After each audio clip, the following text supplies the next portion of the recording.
Today, we must address a heartbreaking reality: the trafficking of young girls from Africa, particularly Nigeria, to countries like Libya, Oman, Afghanistan, and other Middle Eastern nations.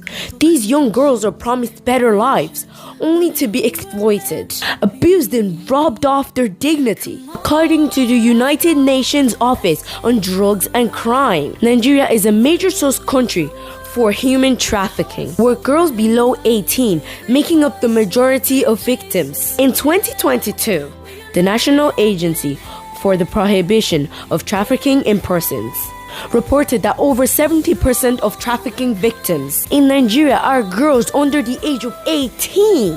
This is sad.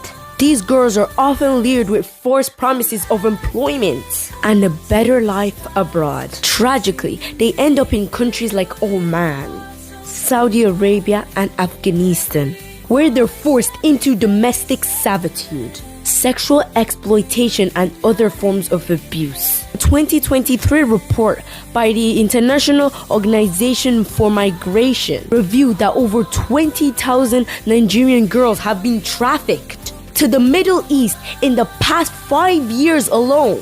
Stories from survivors are chilling. Many girls are subjected to physical and emotional abuse, forced labor, and even denied basic human rights. In Oman, for instance, a 2024 investigation by The Guardian exposed how Nigerian girls are sold as domestic workers, only to be trapped in circles of exploitation and violence. Join me at the Onolakpo Show as we take a deep dive into this crisis to educate our girls about the dangers of trafficking and raise massive awareness to drive lasting solutions. Let's stand together to end girl-child trafficking. Remember, every child deserves a life free from fear and exploitation. Together, we can protect our girls and ensure that their futures are bright and secure.